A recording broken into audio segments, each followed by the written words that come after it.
오늘 우리는 이 히브리서 7장 7절부터 12절까지 말씀을 본문으로 이제 믿음으로 살자라는 제목을 가지고 함께 말씀 나누는 시간 가지도록 하겠습니다. 자, 우리가 그 지난주에 7장 말씀을 이제 시작을 하면서 그 멜기세덱의 정체를 알아보는 그런 시간을 가졌었죠. 그래서 관련된 세 가지 이야기를 지난주에도 나눴는데요. 그 첫 번째로 나눴던 말씀이 무엇이었을까요? 네, 그렇습니다. 지난주 우리 첫 번째로 나눴던 말씀이 이제 멜기세덱의 정체를 알자라는 말씀을 나눴는데요. 그 멜기세덱은 곧 예수님이시다라는 얘기를 첫 번째로 나눴습니다. 그래서 바울이 이 창세기에 잠깐 등장하는 그 멜기세덱을 계속해서 이제 언급했던 바로 그 이유는 그 예수님을 믿지 못하는 유대인들이요. 그 유대인들에게 멜기세덱이 곧 예수님이시다 라는 사실을 이제 증명을 하기 위해서 이제 언급을 했던 것이었다라는 얘기를 이제 지난주에 했습니다. 그래서 그 지난주 멜기세덱을 설명한 말들을 가만히 잘 보시면 그게 모두가 다 예수님을 설명한 말들이라는 걸 확인할 수가 있는 것이죠.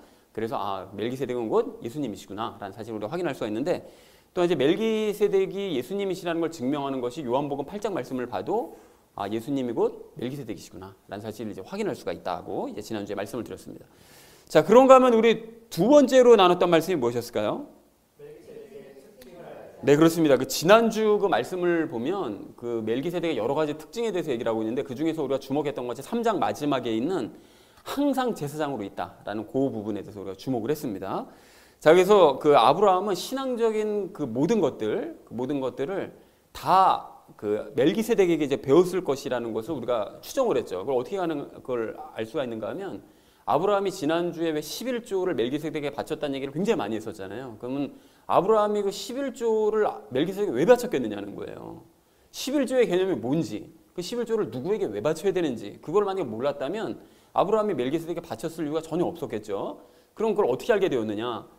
멜기세덱이 제사장이니까, 제사장이 또 가르치는 제사장의 업무 중에 하나가 백성들을 가르치는 것이니까 당연히 아브라함에게 제사장으로서 이제 가르침으로 말미암아 아브라함이 그것을 배웠고, 그래서 신앙적인 모든 것들을 배운 아브라함이 멜기세덱에게 11조를 바칠 수 있었다라는 사실을 이제 지난주에 우리 함께 이제 나눴었죠.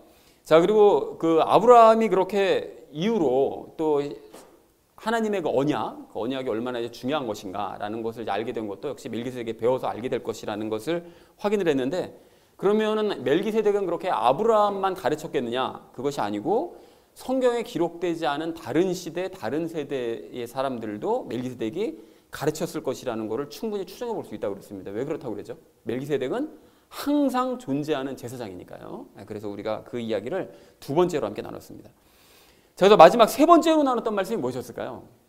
멜기세덱을 만나자. 네, 그렇습니다. 그래서 멜기세덱을 만나자 했는데, 우리도 멜기세덱을 만날 수가 있다고 그랬었죠.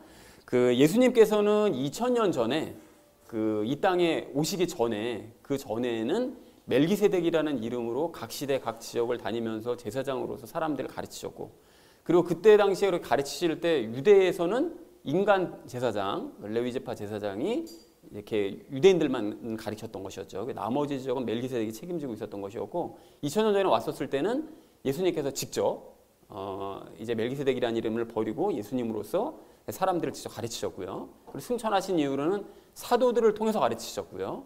그리고 사도들 이후에 성경이 완성된 다음에는 성경을 통해서 이제 가르치시기 때문에, 그래서 우리가 이제 성경을 읽기만 하면, 지성소로 들어가서 성경을 읽기만 하면 예수님의 음성, 그러니까 멜기세덱을 만나서 그 멜기세덱에게 가르침을 직접 받을 수 있다라는 얘기를 마지막 세 번째로 우리 함께 나눴습니다. 그래서 사랑하는 우리 나눔 있는 교회 성도님들 모두는 멜기세덱의 정체를 분명히 깨달으시고 그분의 특징도 아시기 바랍니다. 그렇게 하셔서 아브라함이 만났던 그분을 여러분 꼭 만나셔서 그분께 신앙의 모든 것들을 배워가시는 저와 여러분 되어주시기를 다시 한번 주님의 이름으로 간절히 축원을 드립니다. 지난주는 멜기세덱이 누군지 알아야 된다라는 얘기를 지난주에 얘기를 했다면, 그 이번 주는 율법 체계의 변화에 대해서 말씀을 하십니다. 율법은, 그 체계는 바뀌어야 된다. 이제 이거를 말씀하고 계시는데, 그래서 이번 주 주제를 이렇게 잡았는데요. 믿음으로 살자라는 것을 이제 주제로 각절 말씀 나누는 시간 가지도록 하겠습니다. 먼저 7절 말씀 우리 함께 읽도록 하겠습니다. 낮은 자가 더 나은 자에게 축복을 받는다는 것에는 전혀 모순이 없느니라 라고 말씀합니다. 여기 낮은 자라는 거는 이제 아브라함을 얘기하는데요. 그러니까 상대적으로 지위가 이제 낮은 그 아브라함이 더 나은 자, 멜기세덱이죠.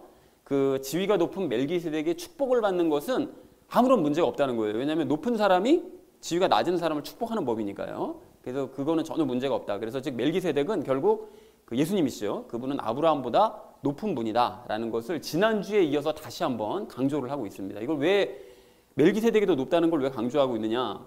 이게 이제 잠시 후에 이유가 나오는데요. 그 레위지파 제사장의 조상이었던 아브라함보다 멜기세덱이 더 높다면 레위지파 제사장들도 당연히 그 높은 멜기세덱을 순종해야 된다라는 걸 얘기하기 위해서 아브라함이 더 낮은 존재다라는 걸 얘기하고 있습니다. 자, 그래서 7절을 이렇게 정리할 수 있겠는데요. 지위가 낮은 자가 높은 자에게 축복을 받는 것은 지극히 당연한 일이다라고 얘기했다는 것이 7절의 의미가 되겠습니다. 자, 이어진 8절 말씀 우리 함께 읽도록 하겠습니다. 또 여기서는 죽는 사람들이 11조를 받으나 저기서는 살아있다고 증언을 얻으니가 받느니라 라고 말씀합니다. 여기서는 이라고 얘기하는데 여기서는 이제 바울의 사는 시대, 그러니까 유대인들이랑 이제 같이 설득하고 있는 바로 이 시대에는 죽는 사람들, 이게 누굴까요? 죽는 사람들은 죽을 수밖에 없는 레위지파 제사장들, 그들을 뜻합니다. 그들이 11조를 받고 있다는 거예요. 그러니까 너희 지금 알고 있지 않냐, 유대인들. 지금 이 시대에는 그 제사장들이 11조를 받고 있잖아. 그 예루살렘에서 라고 얘기를 하고 있는 거죠. 근데 저기서는 뭐냐면 아브라함 시대예요. 그 아브라함 시대에는 살아있다고 증언을 얻으니, 이게 누굴까요? 지난주에 얘기했었던 그 멜기세덱이요. 항상 살아있는 멜기세덱이요. 그리고 예수님이시죠. 이제 그분이 받는다는 거예요. 항상 존재하는 그 멜기세덱. 예수님이 11조를 받았다는 거예요. 그러니까 즉 아브라함 시대에는 멜기세덱, 즉 예수님이 11조를 받는 것이 너무나 당연한 일이었다는 거예요. 당시에는 그랬었다는 거죠. 그런데 그것이 율법이 들어오고 인간 제사장이 세워지면서 지금은 인간 제사장이 11조를 받고 있지만 당시에는 아브라함 시대 때는 멜기세덱이 11조를 받는 게 너무나 당연한 일이었다라고 지금 얘기를 하고 있습니다. 자, 그래서 이것은 율법이 세상에 있기 전부터 아예 정해져 있는 원칙이었다는 거예요. 율법이 중간에 들어오는 바람에 인간 제사장이 받게 된 거지 그 전에는 당연히 그 멜기세덱이 받는 것이 너무나 당연한 일이었다라고 얘기하는 거죠. 그러니까 예수님이 어떤 분인지, 그 멜기세덱이 어떤 분인지 생각해 보라는 거예요. 너희는 그러니까 레위 지파 제사장이 지금 높다고 생각하고 그에게 뭐 11조를 바치는 게 당연하다고 생각하지만 사실은 그분보다 더 높으신 멜기세덱이 원래는 11조를 받는 것이 하나님이신 그분이 받는 것이 너무나 당연한 일이다라고 얘기를 하고 있습니다.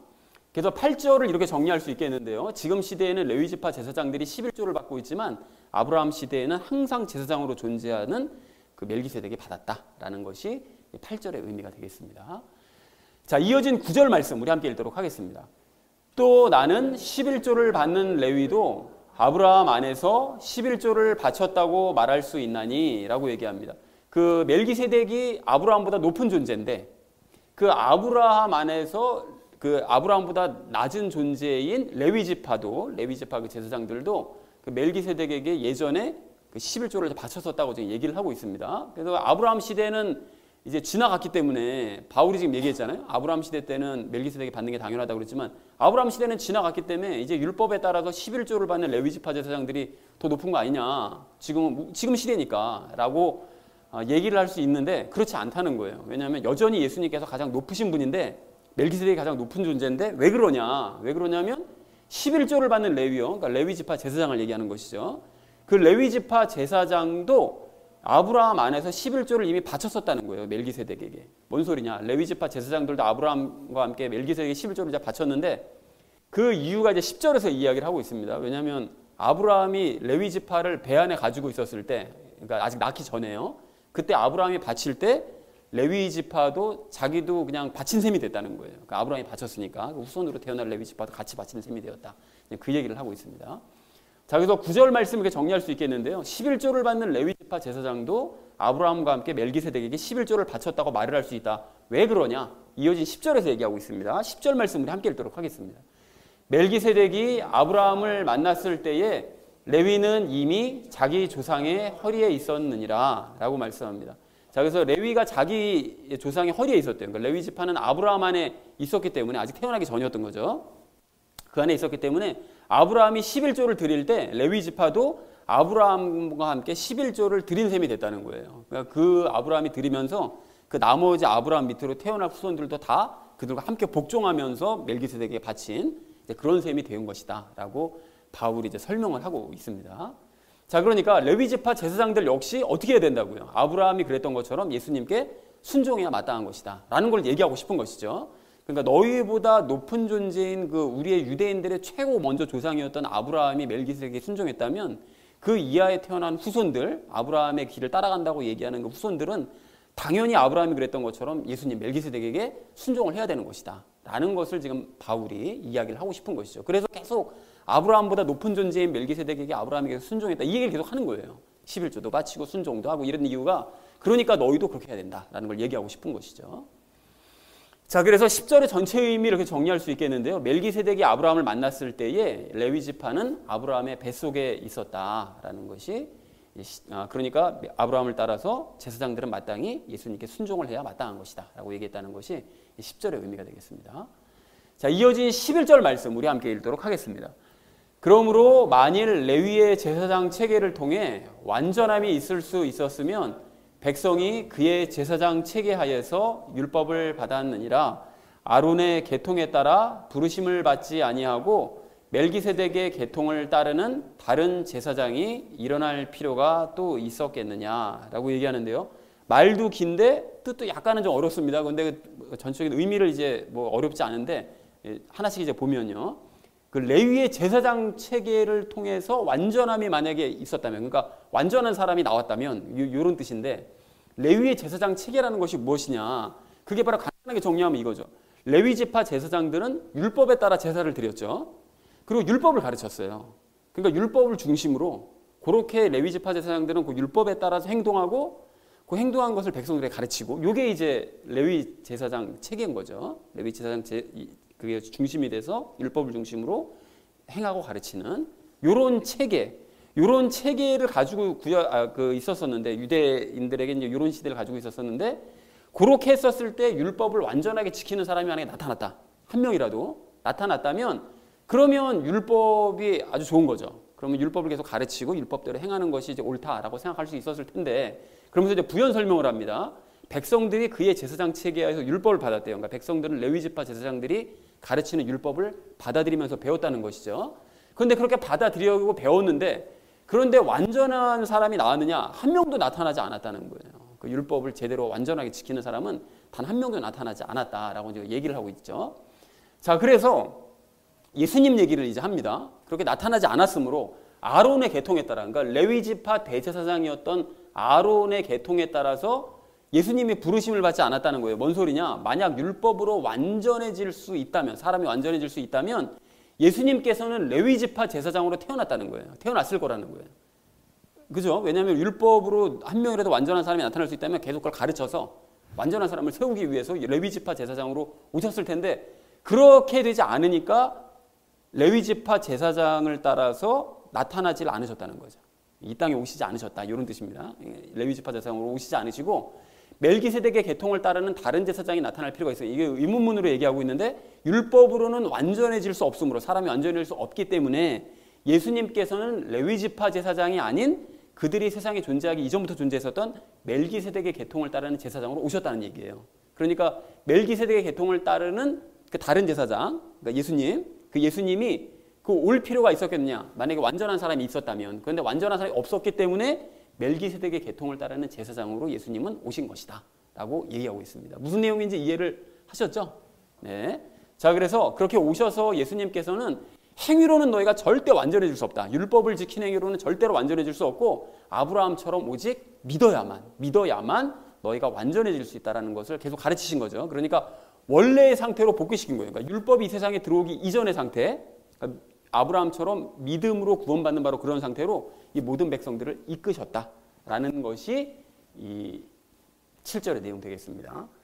자, 그래서 11절 전체 의미를 이렇게 정리할 수 있겠는데요. 만일 레위 지파 제사장 체계를 통해 완전해질 수 있었다면 예수님께서는 멜기세덱의 계통을 따르는 제사장으로 오지 않으시고 레위 지파 제사장으로 아마 오셨을 것이다 라고 얘기했다는 것이 11절의 의미가 되겠습니다. 자, 마지막 12절 말씀 우리 함께 읽도록 하겠습니다. 제사장 체계가 변하였은즉 율법도 변하는 것이 마땅하니라 라고 말씀합니다.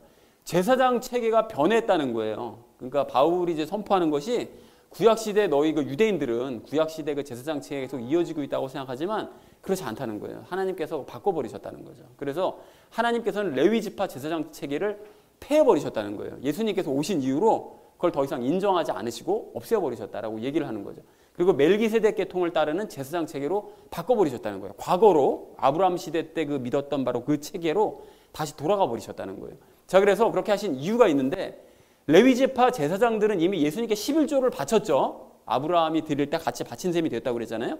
그리고 아브라함처럼 순종을 또 해야 되는 상황이라고 앞에서 얘기를 했었잖아요. 이제 그렇기 때문에 멜기세덱 체계로 아예 그 레위지파 제사장 체계를 흡수시켜 버리셨다는 거죠. 그들이 다 순종했기 때문에 그래서 앞에서 그 설명을 한 것입니다.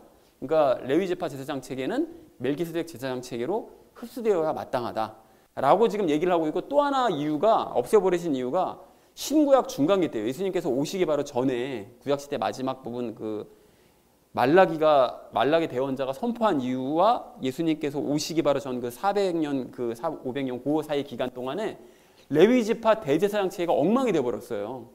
그때 셀루커스 왕조의 안티오쿠스 4세가 아예 그 유다로 쳐들어와 가지고 대제사장을 없애버립니다.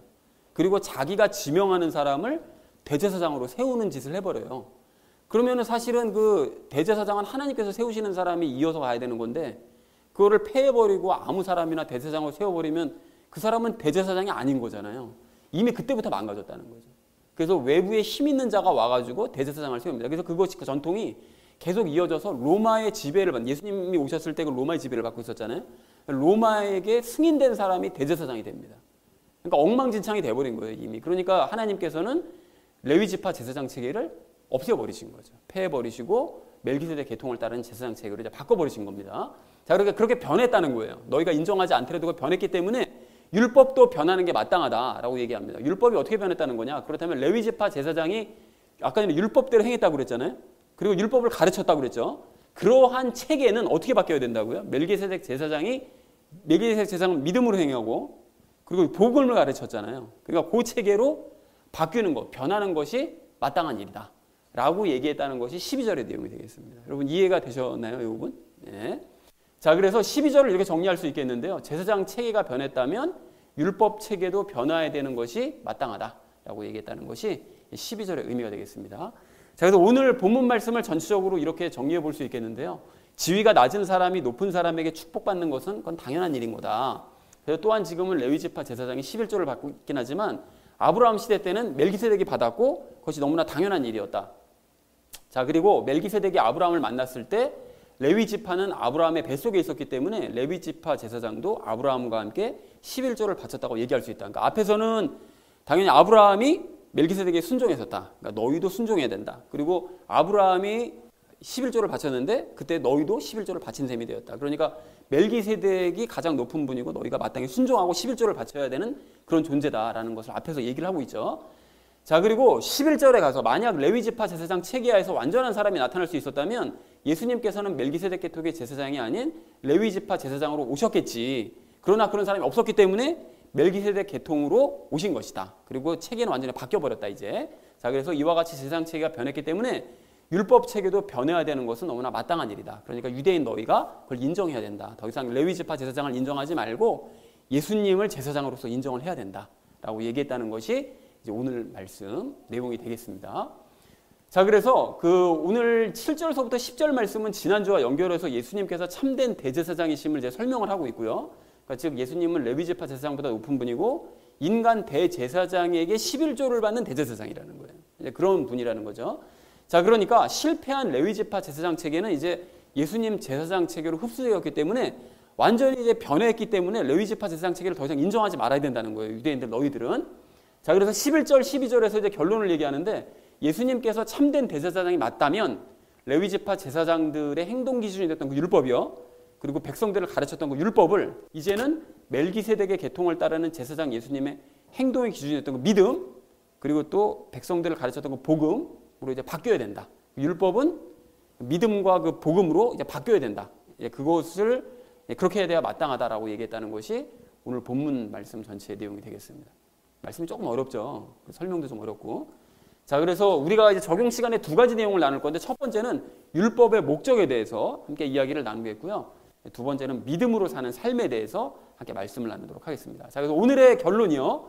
믿음으로 살자라는 것을 주제로 나머지 말씀은 삶에 적용하면서 함께 말씀 나누는 시간 가지도록 하겠습니다. 믿음으로 살아야 될 우리가 오늘 첫 번째로 함께 나눌 말씀은 율법의 목적을 알자는 것입니다. 여러분 방금 전에도 이제 정리를 했지만 오늘 7절서부터 10절까지 말씀과 오늘 말씀은 7절부터 10절과 11절부터 12절 말씀 이 두 부분으로 나눌 수가 있거든요.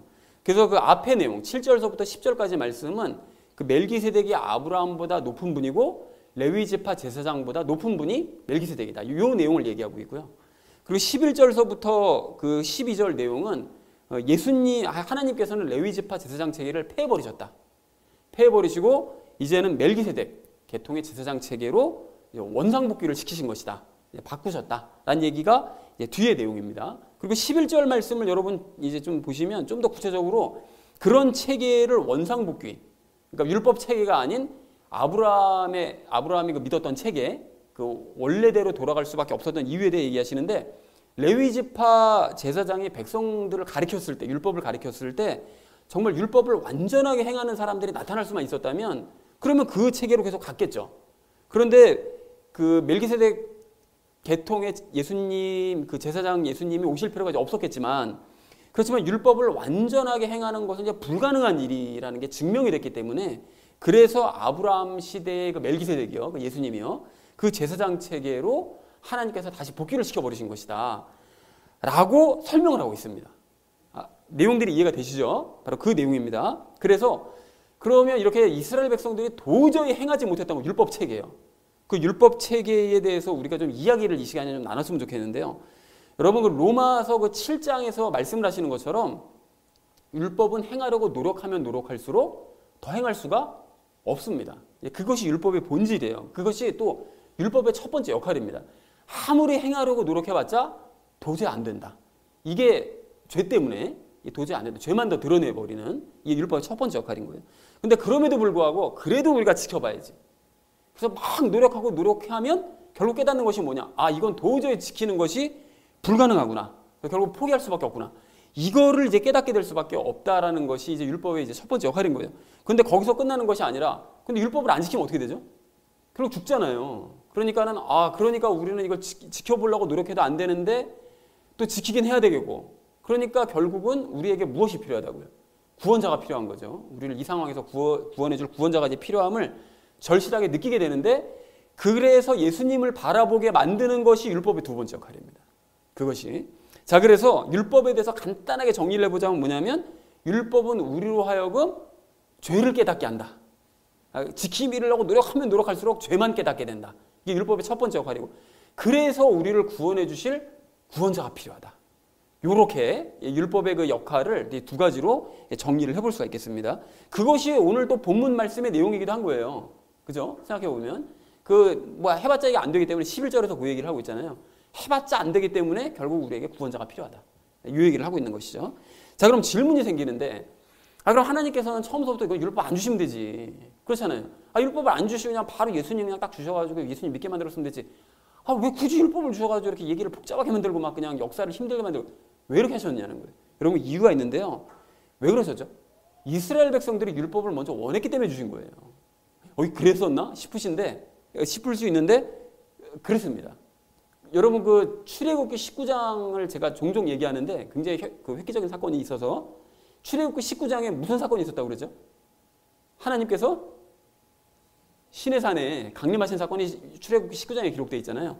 그런데 하나님께서 19장에서 그 시내산에 강림하신 이후에 그 모세를 부르셔가지고 얘기를 전하게 해요. 백성들에게 이렇게 얘기를 해봐라. 그래서 의견을 물어봐서 걔네가 어떻게 대답하는지 한번 나한테 보고를 좀 해줘 라고 얘기하시면서 이렇게 얘기를 하십니다. 내가 이집트 사람들에게 행한 것과 또 내가 독수리 날개에 너희를 실어 내게로 데려온 것을 너희가 보았느니라. 그러니까 이집트로부터 이제 탈출시키셨다는 거예요. 그러면서 이렇게 얘기하세요. 그러므로 너희가 참으로 내 목소리에 순종하고 내 언약을 지키면 너희는 내게 모든 백성들보다 뛰어난 특별한 보물이 되리니 이는 온 땅이 내 것이기 때문이라. 또 너희는 내게 제사장 왕국이 되며 거룩한 민족이 되리라. 이런 말씀을 이스라엘 백성들에게 얘기를 해라. 그러면 이렇게 얘기했을 때 걔네가 내 말을 지키겠는지 안 지키겠는지 한번 의견을 물어봐. 이렇게 하셨거든요. 근데 그 말씀을 들은 이스라엘 백성들이 어떻게 대답했는가 하면 곧바로 고민도 안 해요. 그냥 곧바로 온 백성이 함께 응답하여 이르되 주께서 말씀하신 모든 것을 우리가 행하리이다. 이렇게 얘기합니다. 그러니까 하나님께서 도대체 뭘 말씀하실지 안 들어봤잖아요. 지금 뭘 명령을 하실지 전혀 안 들어봤잖아요. 그런데 그냥 무작정 그냥 우리가 하겠다는 거예요. 그냥 무작정. 대답을 왜 이렇게 아무 생각이 없는 거예요. 그러니까. 그렇게 대답을 왜 이렇게 했는지 모르겠는데 그렇게 대답을 했습니다. 그랬더니 그 이스라엘 백성들이 명령을 달라고 율법 주라고 그럼 우리가 뭐든지 다 행하겠다고 막 이렇게 얘기를 해버리니까 그래서 하나님께서 그 율법을 이제 주시기로 하신 거예요. 백성들에게 얘기를 하니까. 그런데 그 이스라엘 백성들이 바로 그 다음 장이요. 멀리도 안 가고 19장 말고 그 다음 20장에서 하나님께서 이제 그래서 명령을 주세요. 그럼 너희가 이제 이런 일들을 행해야 돼. 그러면 너희가 지켜야 될 게 바로 이거야 라고 얘기하시면서 10계명을 얘기를 하시거든요. 10계명을 얘기하시는데 그 10계명을 듣자마자 10개밖에 얘기 안 하셨거든요. 딱 얘기를 하시자마자 뭐라고 백성들이 얘기하는 거면 부디 하나님께서 우리에게 말씀하지 말게 하소서 우리가 죽을까 염려하나이다. 이렇게 얘기를 해요. 그러니까 하나님이 너무 무서워서 하나님의 말씀을 우리는 못 듣겠다는 거예요. 그러니까 대신 모세에게 얘기해 주시면 모세 통해서 듣겠다는 거예요. 그렇게 얘기합니다. 그런데 여기서 우리가 이스라엘 백성들에게 주목해야 될 점이 뭐냐면 하나님이 그렇게 무서워서 하나님의 음성을 한마디도 우리는 듣지 못할 정도라면 그 무서운 하나님이 내리는 명령을 어떻게 행하려고요? 그렇잖아요. 말씀하시는 것도 무서워가지고 듣지 못하겠는데 그 무서우신 그러면 그 말씀하시는 것조차 무서우신 하나님이 그 주시는 명령이 얼마나 준엄하겠어요. 그거 어떻게 행하려고요? 그런데 대책도 없이 그냥 행하겠다고 이렇게 얘기를 해버렸으니 이게 얼마나 답답한 노릇이냐는 거예요. 그런데 하나님의 말씀도 못 듣겠는 걔네들이 사람 말인 모세 말은 또 듣겠느냐고요. 그 모세 말도 당연히 안 들었죠. 자, 그러니까 이스라엘 백성들은 처음서부터 하나님의 말씀을 지켜 행할 마음도 없었고 의지도 없었다는 사실을 우리가 확인할 수 있다는 거예요. 그러면서 무조건 그냥 지키겠다고 그랬던 거예요. 자, 그러면 이스라엘 백성들은 왜 그러면 그렇게 덜커덕 하나님의 말씀을 지키겠다 우리가 들어보지도 않고 막 지키겠다 이렇게 왜 얘기를 했느냐? 하나님의 약속이 욕심이 나서 그랬던 거예요. 욕심이 나서. 아까 얘기했잖아요. 하나님께서 너희는 나의 특별한 보물이 될 거다.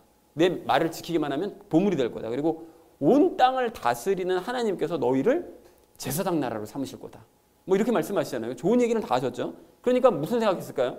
이집트에서 나온 지 얼마 안 됐잖아요. 아, 그러니까 우리가 이집트조차, 그 강대국인 이집트조차 압도할 수 있는 진짜 뛰어난 민족이 될 수 있겠구나. 세계에서 강한 민족이 될 수 이게 유대인들이 예수님 오셨을 때 왜 우리가 가장 로마를 엎어버리고 세계 최고 민족 때 이거 욕심냈었다고 그랬잖아요. 이게 조상 때부터 그래요. 조상 때부터. 그러니까 이집트를 압도해서 가장 뛰어난 민족이 될 수 있게 이 욕심이 나는 거예요. 그러니까 무턱대고 약속해버리는 거죠. 아, 우리 하나님 말씀 지킬 수 있다고. 이런 식으로 해버리는 거죠. 그러니까 그 순간 여러분 단 한 사람이라도 일어나가지고 야, 우리가 하나님께서 말씀하시면 그 한 말씀도 지금 두려워가지고 못 듣는 우리가 어떻게 그 무서운 하나님의 명령을 지켜 행할 수가 있겠느냐. 그러니까 우리는 하나님의 말씀을 도저히 지킬 수 없겠다 이거 라고 한 명이라도 얘기를 했더라면 모세를 통해서라도 하나님께 보고를 했더라면 그 상황은 좀 달라졌겠죠. 아니면 한번 일단 하겠다고 약속을 했으니까 이게 못 무르는 것이라면 그러면은 그렇게라도 얘기할 수 있었겠죠. 아, 우리가 상태가 지금 이 모양 이 꼴이니 하나님의 말씀도 지금 제대로 듣지도 못하겠고 행할 수도 없을 것 같으니 그러면 어떻게 해야 우리가 이 말씀을 행할 수 있을지 그 방법이라도 좀 알려달라고 한 명이라도 좀 정신을 차리고선 그런 것을 모세를 통해서라도 여쭤봤더라면 상황은 완전히 달라졌을 거예요. 만약에 그걸 구했더라면 이스라엘 백성들은 과거 멜기세덱과 아브라함의 그 관계요. 그거를 먼저 배웠을 수 있어요. 그러니까 아브라함이 가졌었던 그 믿음이요. 그거를 먼저 들을 수 있었을 거라는 거죠. 그러니까 너희가 이걸 어떻게 행해야 되는가 하면 하나님께서 말씀하시는 걸 어떻게 행해야 되는가 하면 그 전에 선례가 있었어. 아브라함이 하나님께서 약속하셨을 때 그 약속이 무슨 의미인지 알고 그 약속을 따라서 행했거든. 그러니까 너희도 조상 아브라함처럼 그렇게 믿음으로 살면 돼. 그러면 너희가 그 하나님의 약속을 받을 수 있고 행할 수 있어. 그러면 이스라엘 백성들이 얘기만 잘 됐고 진행만 잘 됐더라면 이스라엘 백성들도 아브라함의 길을 따라갔겠죠. 그래서 그 큰 민족, 그러니까 가나안 땅이 지금 중요한 게 아니라 큰 민족과 새 예루살렘이 더 중요하다는 걸 깨달아 가면서 아브라함과 같은 삶을 어쩌면 추정이라지만 살았을지도 모르겠다. 그렇게 되면 예수님께서 이 땅에 오시는 그 시간은 더 빨라졌을 수도 있겠다. 구약시대에 이미 오셨을 수도 있겠다. 이렇게 될 수도 있었다라는 것입니다. 그러나 이스라엘 백성들은 그냥 욕심 때문에 하나님의 말씀을 그냥 무작정 그냥 행해보려고 했고 그러다 보니까 그 율법의 말씀을 노력으로 지킬 수밖에 없는 거예요. 뭐 방법이 없잖아요. 뭐 어떻게 지켜 행해야 될지도 모르니까 그냥 자기 노력으로 그냥 무대포 지키는 거죠. 그러니까 율법이 들어온 이후로 죄는 더 많이 늘어날 수밖에 없었고, 그러니까 사회적으로 혼란은 가중될 수밖에 없었고, 그래서 오랜 기간 동안 이 사람들은 고난의 삶을 살 수밖에 없었다는 것입니다. 뭐 벗어날 수가 없는 거예요, 율법 상황에서. 그렇게 오랜 시간이 지나면서 율법과 죄 때문에 온갖 고난을 다 당했죠. 이스라엘 백성들이 뭐 남과 북이 막 갈라지기도 하고 북이스라엘이 멸망해버리고 남유다도 뭐 어떻게 해야 될 바를 모르고 자포자기하는 삶을 사는 중에, 그래서 마침내 멜기세덱이신 예수님께서 2000년 전에 오신 거예요.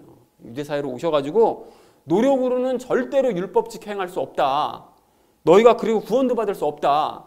그 역사적으로 긴 역사 기간 동안 그거 깨달았지. 과거 조상들이 그 지킬 수 있디? 못 지키잖아. 그러니까 너희가 절대로 노력으로 지킬 수 없다는 사실을 이제는 깨달아야 돼. 그리고 너희가 그때 물어보지 않았었던 바로 그거, 그러면 우리가 하나님의 명령을 어떻게 해야 지킬 수 있느냐, 이거 안 물어봤던 그거 내가 방법 가르쳐줄게. 너희가 이렇게 무작정 행하려고 할 것이 아니라 어떻게 해야 된다고. 너희 조상 아브라함처럼 믿어야만, 멜기세덱은 나를 믿고 내 말을 따라야만, 그걸 내 말을 믿고 따라야만 너희가 율법을 행할 수 있고 율법 이상 넘어가는 것들도 다 지켜 행할 수 있다. 내 말을 믿고 따라라 라고 예수님께서 오셔가지고 유대인들에게 말씀을 하셨던 거예요. 그걸 이제 과거 아브라함이 지켰었던 그 믿음으로 지켰었던 그 삶을 다시 얘기를 해주신 거죠. 그러니까 과거로 복귀를 해가지고 다시 얘기를 해주신 거예요. 율법 이거 의미 없다. 너희가 지킬 수 없는 것이다 라고 얘기를 해주신 거죠. 그렇게 하니까 유대인들은 오랜 세월을 돌고 돌아서 결국은 아브라함의 길로 다시 인도함을 받게 된 거예요. 그러니까 예수님께서 오셔서 이 복음을 전하신 것은 오늘 12절 말씀처럼 율법의 체계를 바꾸신 것이긴 하긴 하지만, 사실은 좀 더 정확하게 얘기하면 아브라함이 갔던 믿음의 길, 그 원래의 길로 다시 방향을 돌려놓으신 것이라는 것입니다. 무슨 내용인지 아시겠죠? 그러니까 율법으로 잘못 걔네들이 달라고 그래가지고 갔던 그 잘못된 길을 삥 돌아서 처음부터 물어봤다면 아브라함의 길로 갔을 텐데, 그 아브라함의 그 믿음의 길로 다시 예수님께서 복귀를 시키신 이 길로 다시 돌아와야 된다라고 얘기하신 것이 예수님께서 가르치신 그 내용이라는 것입니다. 자, 그렇다면 여러분, 우리도 바르게 알아야죠. 여러분, 우리가 구원을 받을 수 있는 것은, 구원을 이미 받은 것은 거룩해지기 위해서 막 노력해가지고 구원받은 건가요? 절대 아니죠, 여러분. 그렇게 받은 거 아닙니다. 그리고 또 하나, 하나님의 말씀을 내가 막 지켜 행해보겠다고 열심히 노력해가지고 여러분 구원받으셨어요? 전혀 아니죠. 아닙니다. 그럼 어떻게 해서 여러분 구원받았습니까? 오직 예수님께서 십자가에서 행하신 일을 믿었기 때문에 성령님 세례받고 구원받은 거예요. 그렇잖아요, 여러분. 우리가 그것 때문에 받은 겁니다. 그럼 여기서 돌발 질문이요. 예수님께서 행하신 일을 믿어야 이제 구원을 받는 건데, 그러면 그 믿음을 어떻게 해야 가질 수 있다고 그랬었죠? 하나님께서 주시는 그 믿음을 받아야만 믿음 갖는 건가요? 아니라고 그랬죠? 그러면 우리가 믿어야지 라고 막 그냥 결심을 하면 그 믿음 가질 수 있는 건가요? 그것도 아니라고 그랬죠? 그러면 그 믿음을 어떻게 해야 가질 수 있다고요? 어떻게 가질 수 있습니까? 말씀을 봐야만 믿을 수 있다. 그거 어떻게 알아요? 그 로마서 10장 17절에서 말씀하시잖아요. 믿음은 들음에서 나고, 들음은 하나님의 말씀에서 온다. 믿음, 들음, 하나님의 말씀. 거꾸로 얘기하면 어떻게 해야 됩니까? 하나님의 말씀을 들으면 믿음 생긴다. 이 얘기잖아요. 그죠? 하나님의 말씀을 들으면 믿음이 생긴다. 바로 그 구원 얻는 믿음이 그렇게 생기는 거예요. 그러면 하나님의 말씀을 들으면 그 믿음이 생기는데, 말씀 듣는다고 해서 어떻게 믿음이 생기냐? 그것도 우리가 배웠죠. 히브리서 4장 12절, 지난 히브리서 4장 12절에서 하나님의 말씀은 권능이 있고 살아있기 때문에 말씀을 계속해서 읽으면 그 말씀이 어떻게 된다고요? 우리 안으로 찔러 들어와가지고 우리 영과 혼과 및 관절과 골수, 즉 우리 육체를 찔러 쪼개신다고 그러잖아요. 그래서 찔러 쪼개셔서 우리의 영과 영을 덮고 있었던 죄를 찔러 쪼개셔서 분리시키신다고 그랬죠. 그래서 영은 이제 죽고 그 영이 이제 연합하셔서 다시 부활시키시는데, 그렇게 찔러 쪼개시기 때문에 불신인 죄와 분리가 되기 때문에 이 영이 비로소 믿음을 가질 수 있게 되는 것이다. 그냥 결국은 말씀을 계속해서 읽는 방법만이 믿음을 가질 수 있는 방법이고, 그 믿음을 가지면 구원을 받을 수 있다. 이 얘기를 우리가 지난번에 다 정리를 이미 했다라는 것이죠. 이제 그 얘기를 확인하고 있습니다. 그러니까 결국 복음서를 비롯한 성경 말씀을 계속해서 읽으면 결국 예수님께서 행하신 일이 진짜로 믿어지는 거예요. 진짜로. 그 진짜로 믿어지고 구원을 받을 수 있게 된다는 것입니다. 자, 그렇기 때문에 우리가 확인해 봐야 될 것이 있는 거죠. 내가 지금 가지고 있는 이 믿음이라는 것이, 나 예수님 믿어 라는 그 믿음이라는 것이 말씀을 읽어서 생긴 믿음이 아니라면 내가 지금 가지고 있는 이 믿음을 진짜 믿음인가를 다시 한번 확인을 해보셔야 된다는 것입니다. 사랑하는 우리 나눔 믿는 교회 성도님들 모두는 율법을 지켜 행하는 노력과 정성 가지고서는 구원받을 수 없다는 사실을 확실하게 깨달으시기 바랍니다. 우리는 구원을 위해서 아무것도 할 수 없기 때문에 구원자가 필요한 것이고 그 구원자이신 예수님이 우리에게 믿음을 요구하시기 때문에 예수님께서 행하신 일을 아브라함처럼 믿어야 된다는 것이죠. 믿어야 된다는 것입니다. 그리고 그거를 진짜로 믿고 싶다면 무엇을 읽어야 된다고요? 성경을 읽어야 된다라는 사실을 우리가 확인을 했습니다. 자, 그렇게 하셔서 영의 구원을 받고 혼의 구원을 이루어가는 저 여러분 되어지시기를 주님의 이름으로 간절히 축원을 드립니다. 믿음으로 살아야 될 우리가 두 번째로 나눌 말씀은 믿음으로 살자는 것입니다. 여러분 우리가 앞에서 구원을 위해서 우리가 아무것도 할 수 없다고 얘기를 했죠. 그래서 우리를 구원할 구원자가 필요하다라고 얘기를 했습니다. 자, 그런데 그 구원자가 우리에게 뭘 원하신다고요? 뭘 원하냐면 딱 한 가지 원하죠. 믿음을 원합니다. 믿음. 우리는 아무것도 할 수 없어서 구원자가 필요한데 그 구원자가 오셔가지고 딱 원하는 게 믿음이에요. 믿음. 자, 그러니까 율법을, 하나님의 말씀을, 그 말씀을 노력으로 지키고 정성을 막 보이고 하는 사람이 구원을 받는 게 아니라 결국은 누가 구원을 받는다고요? 구원자가 하신 일을 믿는 사람이 구원받는 거예요. 이게 너무나 당연한 이치인 거죠. 그리고 그렇게 믿음으로 구원을 받았다면 그 이후의 삶도 믿음으로 살아야 돼요. 그리스도인들은 뭐 당연히 우리 알고 있는 얘기죠. 믿음으로 구원받았다면 그 이후로도 믿음으로 살아야 되는데 구원받은 이후에 가지는 믿음을 특별히 뭐라고 그랬죠? 기억나세요? 이건 구원받는 믿음이고 구원받고 난 다음에 그 믿음, 그 무슨 믿음이라고 그랬죠? 그것이 바로 예수님의 믿음이라고 그랬었죠. 예수님의 믿음. 자, 그런데 예수님의 믿음이라고 하면 우리가 두 가지를 기억해야 된다고 했어요. 두 가지. 그것이 여러분 기억 잘 안 나시죠? 이게 뭐냐면 예수님의 믿음을 구할 때 두 가지 원칙이 뭐냐면 나는 할 수 없다. 하지만 예수님은 하실 수 있다. 이거예요. 나는 할 수 없다. 근데 예수님은 하실 수 있다. 그러니까 저에게 믿음을 주시옵소서. 그래서 이제 예수님 믿음 받는 거거든요. 자, 그래서 이 원리를 여러분 근데 이 원리를 가만히 생각해 보시면 이게 우리가 앞에서 나눴던 구원 얻는 방법도 똑같아요. 그렇잖아요. 우리는 구원을 받을 수 없다. 그래서 우리에게 구원자가 필요하다. 예수님은 하실 수 있다. 우리를 구원하실 수 있다. 요거예요. 그죠? 똑같은 거예요. 그러니까 이게 구원 이전서부터 구원 이후까지 이 원리가 우리 삶을 사는 동안 늘 이 원리가 똑같이 적용되는 거예요. 아, 우리는 구원받기 위해서 할 수 있는 게 아무것도 없다. 그래서 구원자이신 예수님이 필요하다. 구원받은 이후로도 우리는 그 신앙생활을 또 삶을 위해서 할 수 있는 게 아무것도 없다. 그래서 우리에게는 예수님이 필요하다. 이 두 가지가 이 원리가 항상 똑같이 적용된다는 것이죠. 자, 그래서 가령 그래서 이거 항상 기억하면서 살아야 되는데 이걸 예를 들어보자면 신앙생활에 대해서 여러분 한번 예를 들어보자면 제가 말씀 읽기를 엄청 강조하잖아요. 근데 그것이 필요 없는 건데 강조하는 거냐? 그거 아닙니다, 여러분. 반드시 읽어야만 하기 때문에 제가 강조를 하고 있는 거예요. 그런데 말씀을 읽으려고 노력하면 노력하실수록 더 안 읽혀지시죠. 이게 말씀이 이게 약간 율법적인 그런 부분이 있어가지고 그 율법의 사경이 적용되기 때문에 노력하면 노력할수록 더 안 돼요. 아, 읽어야지 하면 더 읽기 싫어지거든요. 그렇게 됩니다. 그런데 이럴 때 이스라엘 백성들처럼 무작정 해보겠다고. 이거 하라고 그러셨으니까 읽어야 한다고 그랬으니까 무작정 한번 읽어보겠다고. 이렇게 고집부리시면 될까요? 안 될까요? 안 됩니다. 이거 더 망하는 길로 가는 거예요. 그렇게 되면. 그러면 어떻게 해야 되죠? 방금 얘기했던 그 두 가지, 그 원리요. 나는 읽을 수 없다. 이거를 일단 선포를 하셔야 돼요. 그리고 예수님께서는 읽게 만들어 주실 수 있다. 이 두 가지를 기억해야 된다는 거예요. 일단은. 자, 그래서 첫 번째로 우리가 나는 할 수 없다. 이거를 여러분 고백을 하실 때 나는 읽어봐야 그냥 솔직하게 얘기하는 거예요. 그냥 예수님 앞에 나는 읽어봐야 이게 뭔 뜻인지도 몰라서 도저히 읽을 수 없을 정도로 하나님 말씀에서 너무 무지한 사람입니다. 이걸 인정을 하는 거예요. 이걸 인정해야 되는 거예요. 그러니까 마땅히 알아야 될 하나님의 기본적인 말씀조차 저는 그 뜻을 알지 못하는 영적으로 형편없는 사람입니다라는 걸 인정해야 되는 거예요, 여러분. 그걸 그래 좀 저는 알 수는 있는데요. 이렇게 하시면 안 돼요. 그렇게 약간 교만한 모습을 조금이라도 비치시면 안 된다고요. 나는 뭐 영적으로 진짜 완전히 너무 형편없는 사람이라는 거를 인정해야 된다는 거죠. 그런데 거기서 멈추시면 안 됩니다. 비관적인 모습으로 끝나시면 안 되는 거예요. 그러니까 누구를 찾아야 된다고요? 구원자 대신 예수님을 찾아야 됩니다. 그분께 여쭤봐야 되는 거예요. 그분은 말씀 자체시니까. 그러니까 그분께 성경을 어떻게 읽어야 되는지를 진지하게 여러분 진지한 마음으로 기도하면서 여쭤보셔야 돼요. 그러면 방법을 알려주세요. 각자 여러분이 뭐 처한 상황이 틀리고 성격도 다르고 믿음의 분량도 다 다르기 때문에 가르쳐 주시는 방법이 서로 이제 다 다를 것인데 저 같은 경우는 어떻게 하셨는가 하면 전혀 생각지도 못했던 답이요. 하나님을 사랑하라는 거예요. 하나님을 사랑해라. 하나님을 사랑하는 마음도 주셨어요. 그런데 이게 처음에는 이게 너무 뜬금없는 거 아닌가 이게 하나님을 사랑한다고 그래서 성경이 이렇게 생각을 했는데 그렇게 되고 나니까 어떻게 됩니까? 사랑하는 그 하나님을 더 알고 싶은 마음이 막 생기는 거죠. 그러니까 성경을 읽지 말라도 막 읽게 되는 거예요.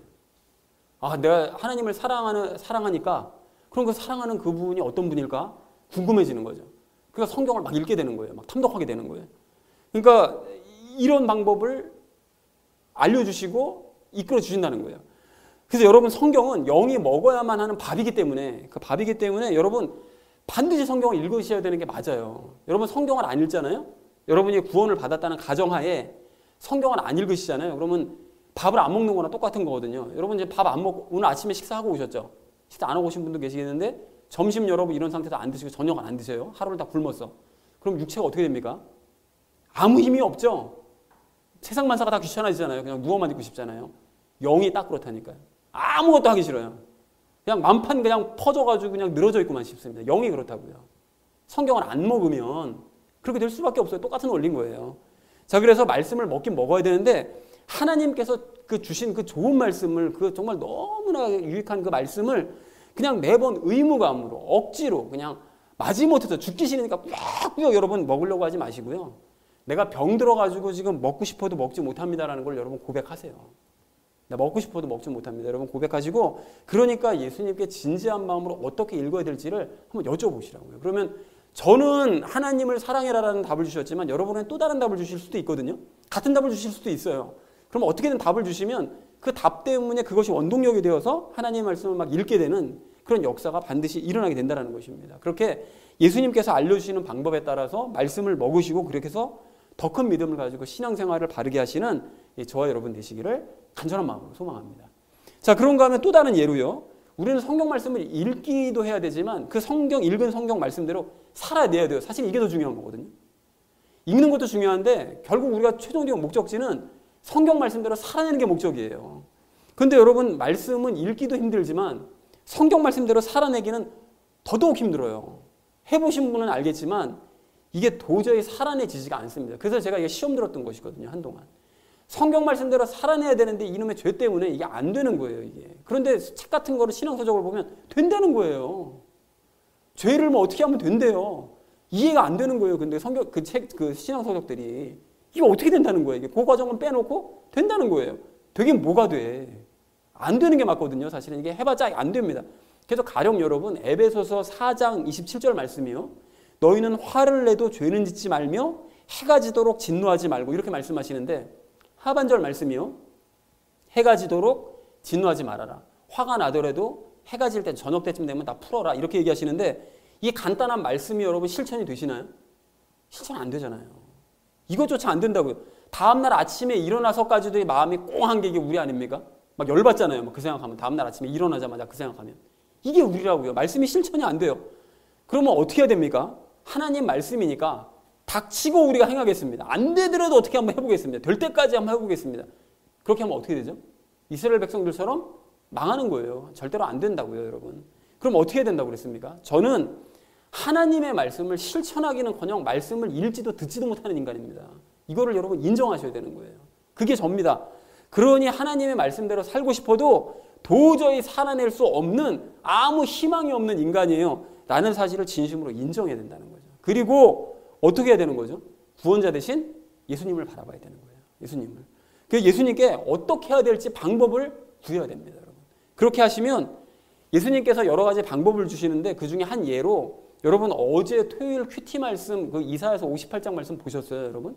이사야서 58장 말씀에 무슨 말씀이 기록되어 있다고 그랬죠?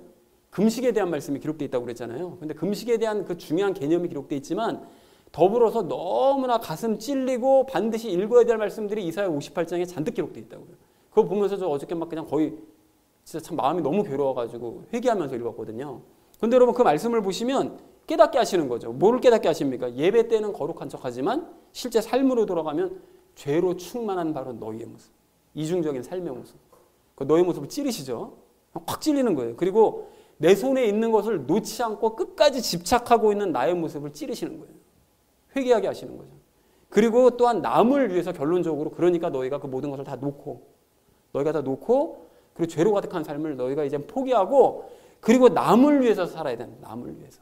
남을 자유롭게 하고 너희가 손에 쥐고 있던 것을 놔서 다른 사람을 위해 사용을 하고 다른 사람을 막 얽매이고 막 묶었던 것을 다 풀어주고 남을 위해 살아야 된다. 이거를 깨닫게 하시는 거예요. 그리고 그렇게 했을 때 너희의 병이 낫고 너희의 모든 일들이 형통하게 이루어지고 하는 복을 막 약속을 해주시는 거예요. 어떻게 살아야 될지를 너무나 분명하게 보여주시는 거죠.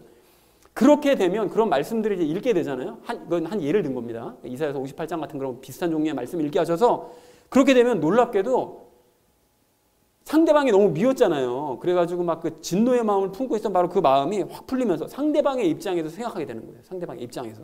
그리고 상대를 불쌍히 여기는 마음을 갖게 하십니다. 이게 말씀의 힘이에요. 이게. 상대방 입장을 전혀 생각하지 않으니까 싸우는 거거든요. 이게. 내 입장만 생각하니까 싸우는 거거든요. 그런데 상대방의 입장이 갑자기 생각이 드는 거예요. 들기 시작하는 거예요. 상대방이 갑자기 불쌍해져요. 그리고 심지어는 사랑하는 마음까지 갖게 돼요. 그렇게 되면 자연히 분노가 사그라들게 된다는 것입니다. 그렇게 되면 말씀이 실천이 되는 거예요. 그것이 해가 지기 전까지 분노는 사라지게 되는 것이죠. 그렇다면 에베소서 4장 27절 말씀뿐이냐? 그것뿐만이 아니라 우리가 말씀대로 실천하지 못하는 것들이 너무나 많죠. 너무나 많은데 그런 말씀들과 맞닥뜨릴 때마다 어떻게 해야 된다고요? 그 말씀을 무작정 행하려고 시도하실 것이 아니라 이거 행하지 않으면 안 된다. 그리스도인이 적어도 이거 행해야지 이걸 안 행하면 되나.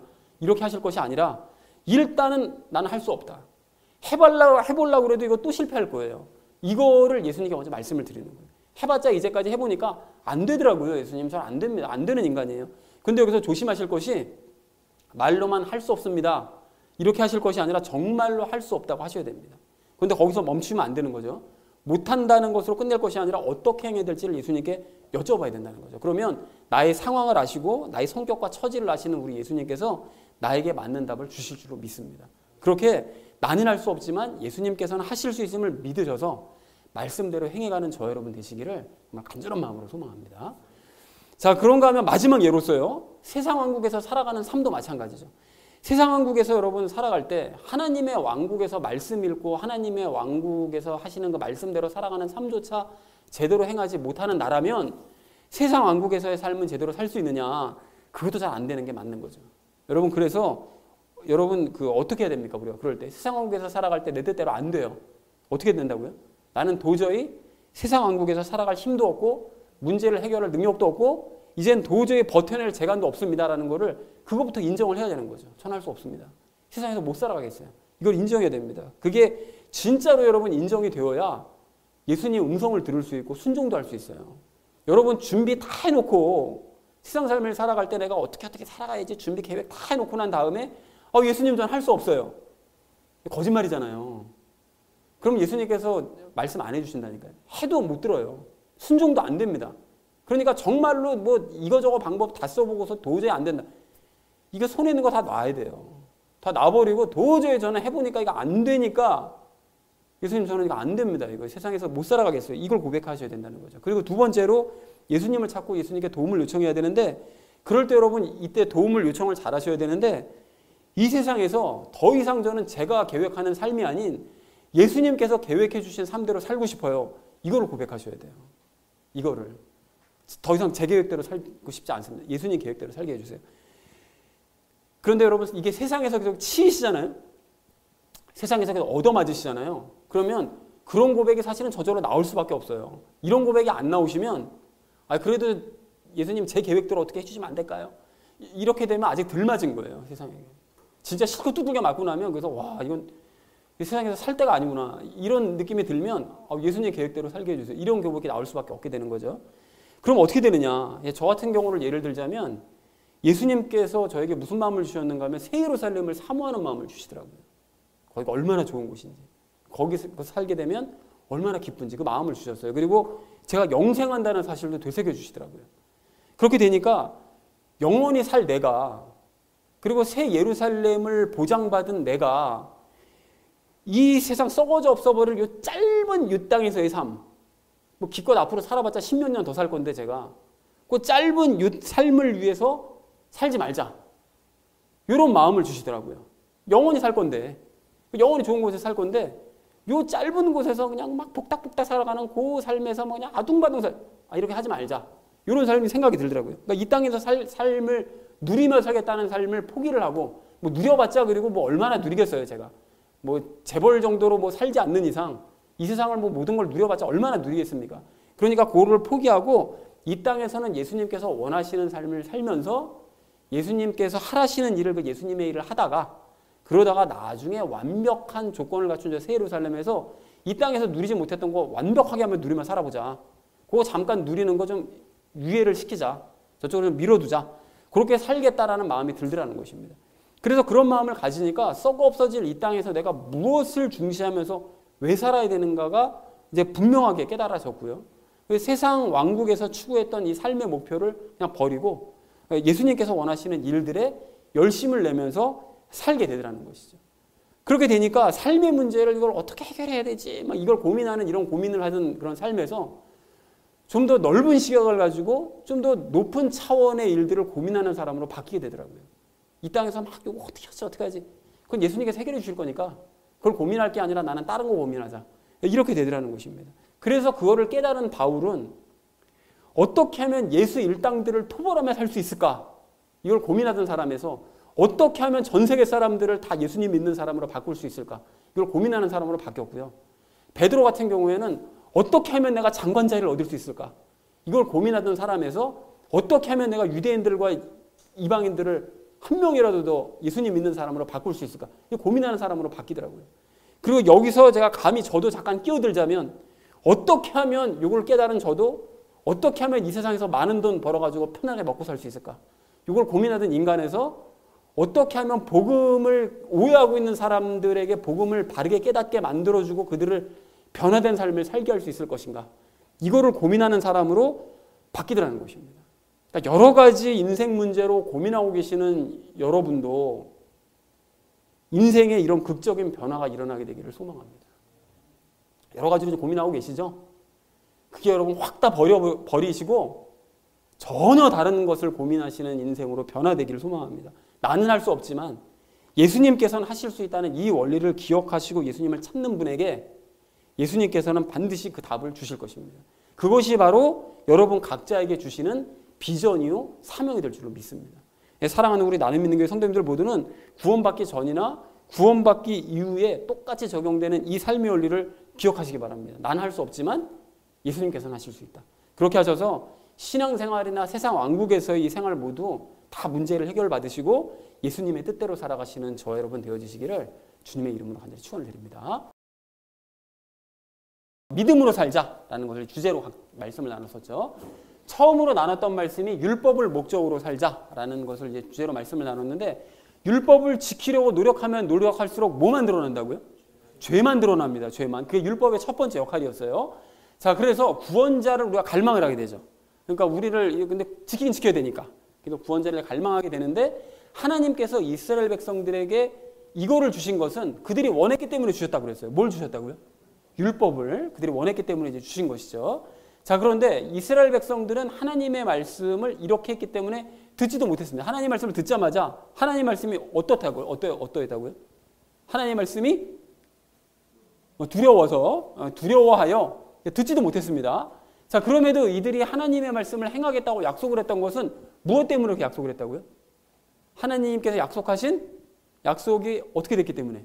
약속이 너무 좋아 보여서 욕심 때문에 그걸 우리가 얻어야 되겠다. 저걸 얻어보자 한번. 이런 욕심 때문에.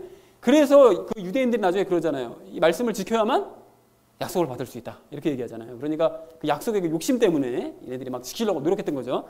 만약 이스라엘 백성들이 하나님의 말씀을 행하는 방법을 지키려고 자기네가 행하려고 노력할 것이 아니라 어떻게 하면 행할 수 있는지 방법을 여쭈었더라면 처음부터 무엇에 대해 배웠을 것이다.